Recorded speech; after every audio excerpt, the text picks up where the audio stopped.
Bismillahirrahmanirrahim. Assalamualaikum friends. Once again I am back with another new reaction video, and today video is bahasa Indonesia, bukan bahasa Melayu apa asalnya. Okay, let's see. And as usual, I always love and respect all countries, and we should love each other. Yes. Okay, so now start the video. Di dalam persidangan atau di konferensi puncak ASEAN, maka banyak orang akan bingung. Tapi bagusnya Perdana Menteri Malaysia penguasaan bahasa Indonesia ini cukup bagus. Beliau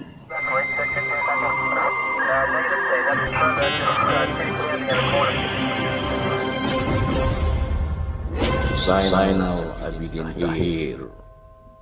Assalamualaikum warahmatullahi wabarakatuh. Waalaikumsalam. Apa kabar semuanya? Diharap semuanya dalam keadaan sehat walafiat dan dipermudahkan segala urusan. Konferensi tingkat tinggi ASEAN, KTT ASEAN yang diadakan di Labuan Bajo.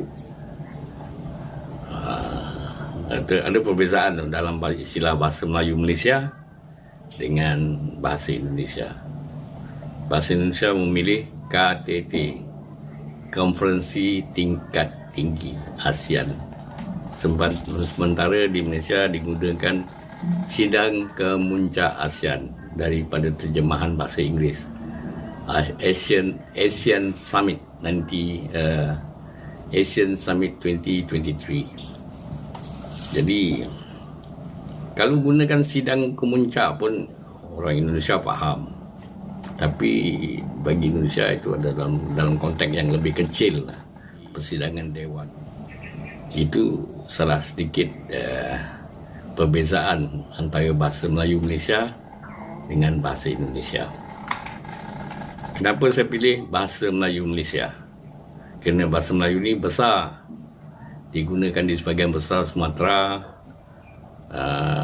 Kalimantan, serta Kepulauan Riau dan selatan Thailand, serta Singapura dan Brunei.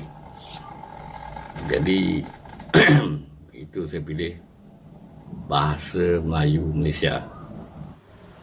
Di Malaysia, bahasa yang digunakan adalah bahasa Melayu Malaysia. Jadi kalau kita rincikan, memang orang-orang di Malaysia ni lebih faham bahasa Indonesia dibandingkan dengan orang Indonesia yang kefahaman terhadap bahasa Melayu Malaysia agak terbatas. Walaupun majoriti perkataan bahasa Melayu tu mereka fahami, tapi ada istilah yang mengelirukan seperti perkataan budak. Kalau kita ikutkan secara halus, budak membawa makna orang suruhan. Memang dalam bahasa Melayu sendiri di Malaysia ni pun banyak yang menggunakan perkataan budak sebagai orang kanan dia, atau anak buah dia, atau pekerja dia. Jadi di Indonesia budak ni lebih pada orang suruhan. Begitu juga perkataan gampang. Gampang ni di Malaysia sebagai satu istilah yang negatif. Dia berasal daripada perkataan anak gampang. Di Indonesia pun anak gampang juga. Jadi makna di Indonesia mudah. Orang yang melahirkan tanpa ayah. Mudah kan? Mana dengan mudah, tanpa ikatan pernikahan, melahirkan anak. Itu namakan anak gampang, anak mudah. Tapi di Indonesia, di Malaysia istilahnya sudah berbeza, mempunyai konotatif yang negatif kan. Dan banyak lagi lah. Sebelum Sumpah Pemuda 1928, bahasa ni dikenali sebagai bahasa Melayu di Indonesia.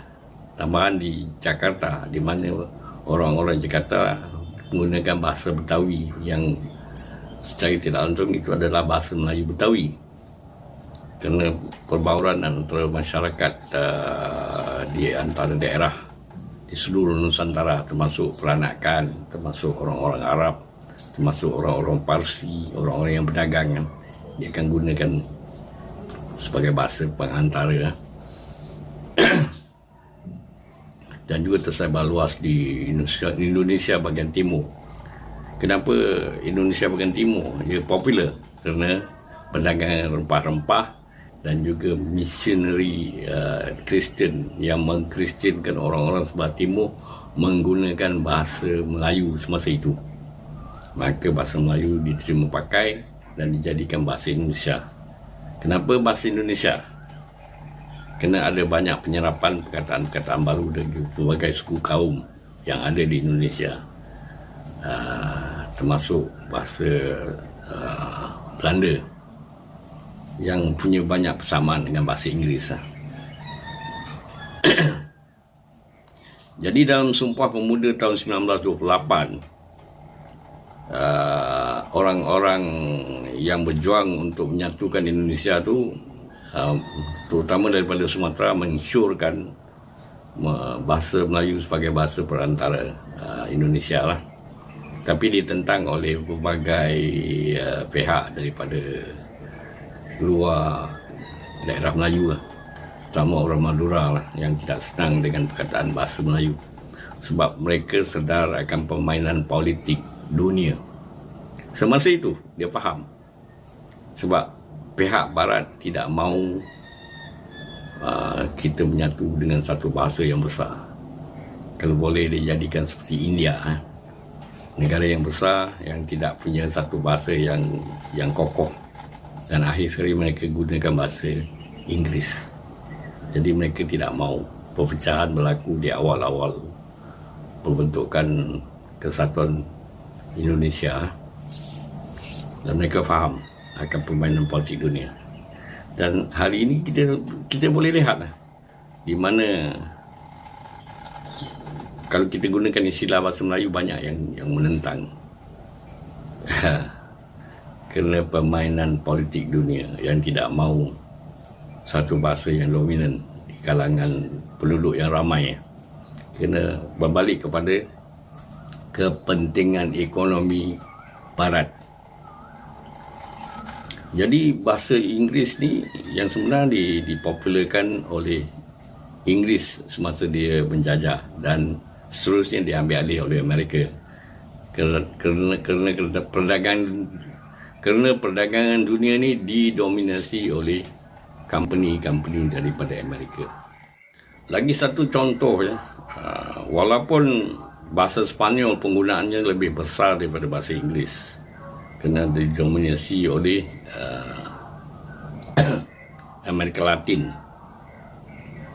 Amerika Tengah dan Sepanyol, dan mereka menggunakan bahasa Spanish. Kerana mereka berpecah, maka kekuatannya sebagai bentuk perfilman, bentuk ekonomi dunia kan tidak terlalu menonjol kerana filem-filem Spanish ni berpecah, tidak menyatu, maka tidak ada kekuatan di situ. Sama juga di dunia Arab, walaupun dalam dunia Arab bahasa Arab digunakan kan, tapi mereka tidak menyatu dan akhirnya tidak ada produk yang boleh dibanggakan. Sama juga orang yang bahasa Sepanyol kan, mereka tidak punya produk yang boleh dibanggakan. Tidak seperti penggunaan bahasa Inggeris oleh Amerika, di mana segala-galanya jadi popular dalam bentuk perfilman, penggunaan di media sosial dan sebagainya. Jadi bahasa ni sangat penting. Kalau kita menyatu dalam satu bahasa, maka kita ada kekuatan ekonomi di situ secara tidak langsung.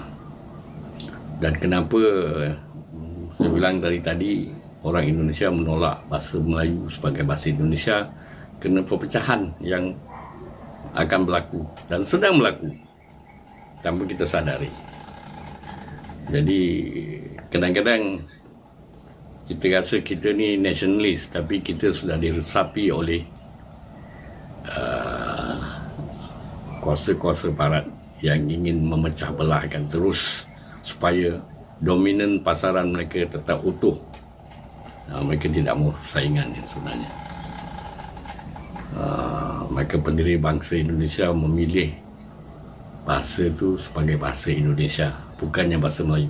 Walaupun di sudut hati mereka faham itu adalah daripada dia punya rootnya atau dia punya akarnya daripada bahasa Melayu.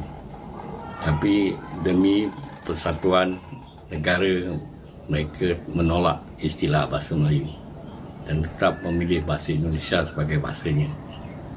Dan apa ruginya Malaysia?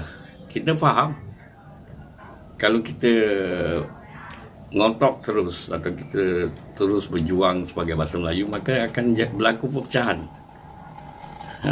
Perpecahan berlaku di mana dominasi ekonomi akan berpecah. Kita kena faham itu. Ini adalah permainan yang ampuh yang akan digunakan oleh pihak yang ingin berkuasa terus di dunia ini, mengambil kesempatan di celah-celah perbezaan. Jadi sidang kemuncak ASEAN atau konferensi tingkat tinggi ASEAN yang diadakan di Labuan Bajo, Indonesia mengangkat bahasa Indonesia sebagai bahasa yang digunakan di konferensi tingkat tinggi ASEAN. Jadi saya pendapat saya lah, memang di sudut hati saya bahasa itu bahasa Melayu, tapi sudah diserapi oleh puluhan, malah ratusan, malah ribuan istilah daripada kepulauan Indonesia. Jadi di bagai-bagai suku kaum, maka bahasa itu yang sebenar ada perbezaan. Tapi kita sebagai orang Malaysia lebih faham kerana kita exposure terhadap bahasa Indonesia itu tinggi. Dan banyak dokumentari atau dalam bentuk social media ni menggunakan bahasa Indonesia. Jadi kita faham. Dan secara tidak langsung kita rasa itulah bahasa Melayu, yang sebenarnya bukan. Jadi kalau kita bersidang gunakan bahasa Malaysia di dalam persidangan atau di konferensi puncak ASEAN, maka banyak orang akan bingung. Tapi bagusnya Perdana Menteri Malaysia penguasaan bahasa Indonesia ini cukup bagus. Beliau memang terekspos dengan bahasa Indonesia kerana beliau banyak kali semasa muda dia belajar di Indonesia. Ada sebahagian hidupnya semasa muda belajar di Indonesia. Jadi itulah sedikit penerangan saya pada kali ini. Diharap mencerahkan saudara-saudara yang mendengar ocehan saya. Sekian. Assalamualaikum warahmatullahi wabarakatuh. Waalaikumsalam warahmatullahi Anda wabarakatuh. subscribe, comment, like. So guys finally हम लोगों ने वीडियो देख लिया and video काफ़ी हद तक informative था. Yes, and I will paste his link in my description box so you can go to his channel. And hopefully आपको मेरा वीडियो अच्छा लगा होगा तो लाइक शेयर सब्सक्राइब ज़रूर कीजिएगा. नाउ इंशाल्लाह we will meet next video. Till then अल्लाह हाफिज़, bye bye, take care and thanks for watching.